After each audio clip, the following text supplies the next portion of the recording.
야이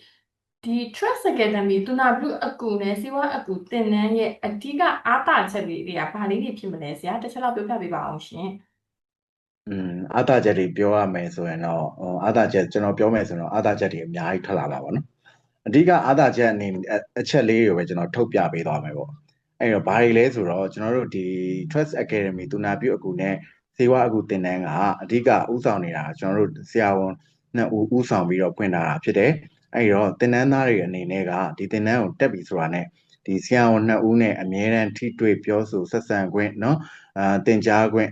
လိုမျိုးအခွင့်အရေးတွေကိုရရှိသွားမှာဖြစ်တယ်။စာသင်ကြားနေတဲ့အချိန်မှာလည်းဒါကျွန်တော်တို့သင်ကြားတဲ့ပုံစံอ่ะပေါ့နော်။ခေါင်းစဉ်တစ်ခုကိုကျောင်းသားတွေရောအရင်ဆုံးပို့ချသွားမယ်၊သင်သွားမယ်။အဲ့မှာသင်နေတဲ့မှာကျောင်းသားတွေကနားမလည်တာရှိလို့မေးချင်တယ်ဆိုရင်လည်းရတယ် question မေးလို့ရတယ်ပေါ့။ဒေါက်တာတို့ကဒါတစ်ခါတည်းဖြေပေးသွားမှာ။အဲ့တော့ topic တစ်ခုပြီးတိုင်းပေါ့နော်။ခေါင်းစဉ်တစ်ခုပြီးတိုင်းကျွန်တော်တို့ဒီကျောင်းသားတွေနဲ့ဒီဆရာဝန်နှစ်ယောက်နဲ့ကဒါ discussion တိုင်းပေါ့နော်။ခေါင်းစဉ်အကြောင်းဆွေးနွေးတာတွေကိုဒါ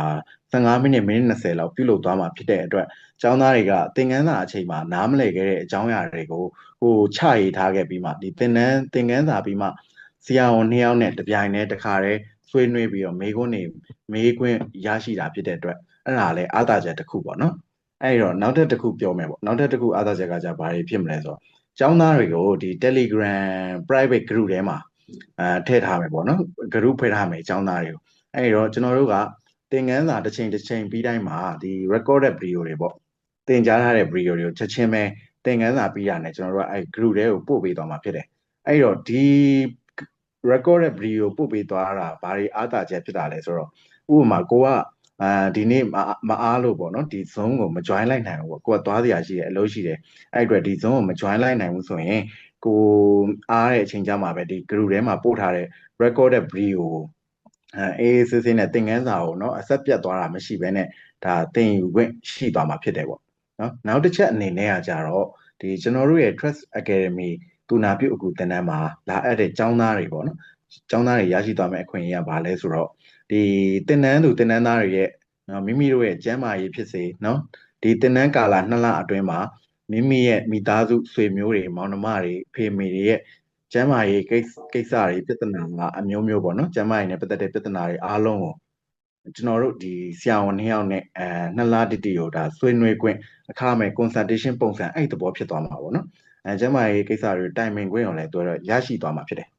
အဲ့တော့နောက်ဆုံးတစ်ချက်အနေနဲ့ပြောရရင်ဘာရှိမလဲဆိုတော့ကျွန်တော်တို့ဒီ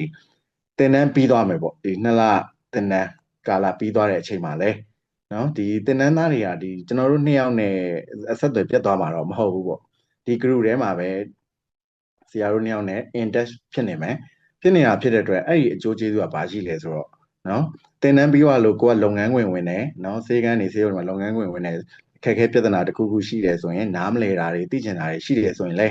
group ထဲမှာမေးခွန်းတွေမေးမြန်းသွားလို့ရတယ်ဥပမာသင်တန်းပြီးသွားလို့ဆေးဆိုင်ဖွင့်တယ်ဆိုရင်လဲဆေးဆိုင်မှာကြုံတွေ့ရတဲ့ပြဿနာတွေထပ်ပြီးတော့သိချင်တာတွေဘာတွေထပ်လုပ်တင်လဲဆိုတာတွေကိုဒေါက်တာတို့က upgrade လုပ်ပေးသွားမှာဖြစ်ပါတယ်